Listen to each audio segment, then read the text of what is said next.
आप देख रहे हैं आकांक्षा न्यूज।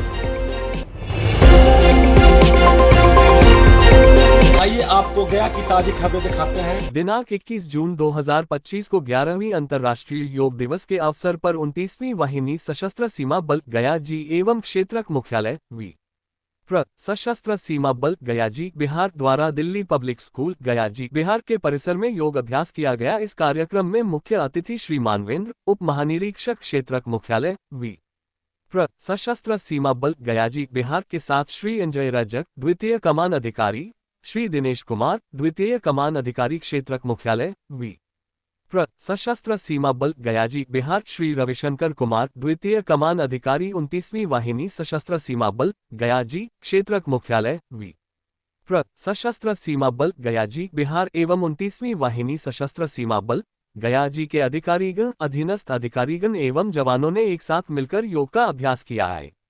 इस अवसर पर उप महानिरीक्षक महोदय ने बताया कि भारत के अथक प्रयास से 11 दिसंबर 2014 को संयुक्त राष्ट्र ने प्रत्येक वर्ष 21 जून को अंतर्राष्ट्रीय योग दिवस के रूप में मनाने की मंजूरी, जिसमें विश्व के 178 देशों ने अपनी सहमति दी।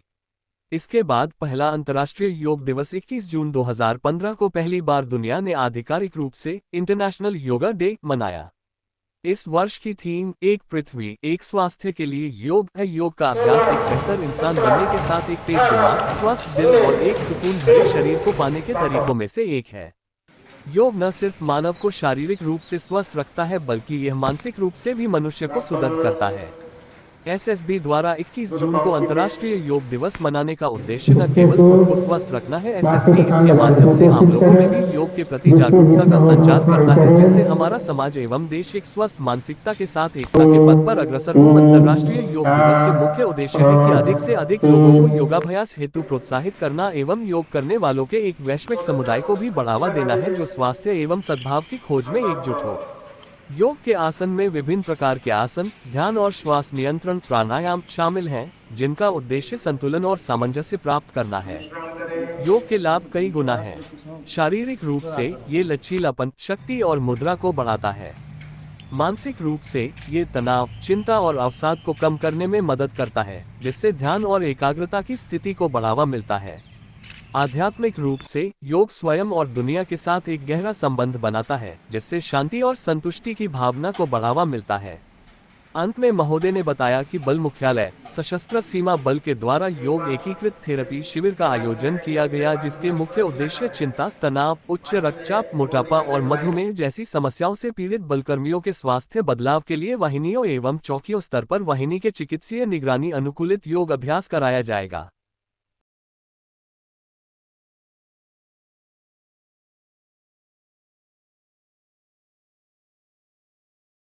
तीन, चार, पाँच, छः, सात, आठ, 9, 10, 11, 12, 13, 14, 15, 16, 17, 18, 19, 20।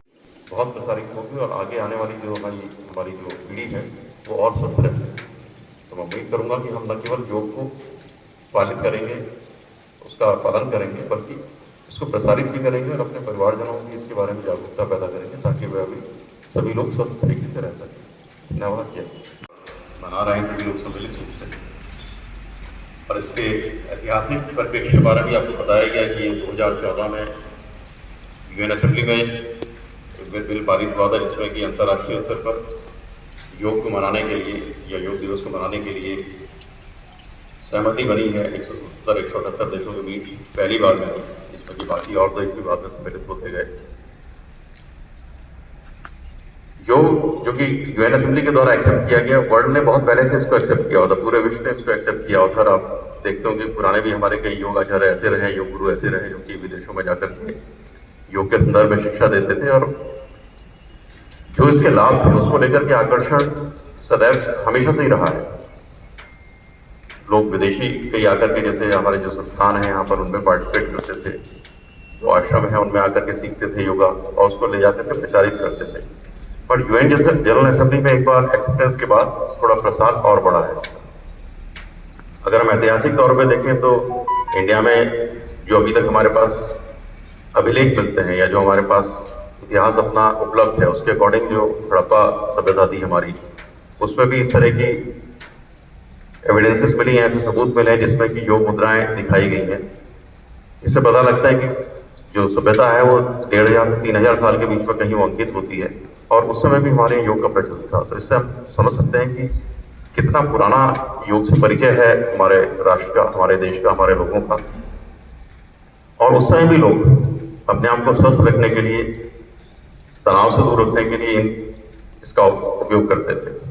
हम देखते हैं कि जहाँ कहीं हम ऋषि मुनियों के बारे में पढ़ते हैं तो उसमें भी यही सब चीज़ें आती हैं कि कैसे योग और ध्यान के माध्यम से उन्होंने जीवन के उच्चतम स्तर को प्राप्त किया। उच्चतम स्तर मीन्स जो स्पिरिचुअल स्तर था उसको भी प्राप्त किया, शारीरिक स्तर तो था ही, पर स्पिरिचुअल स्तर को भी प्राप्त किया।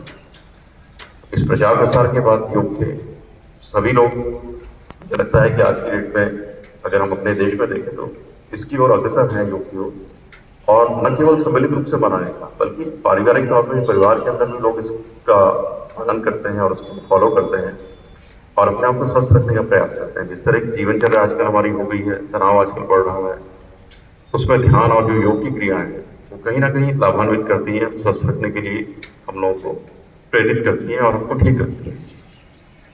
ये केवल एक प्रसार का माध्यम है जो हम लोग आज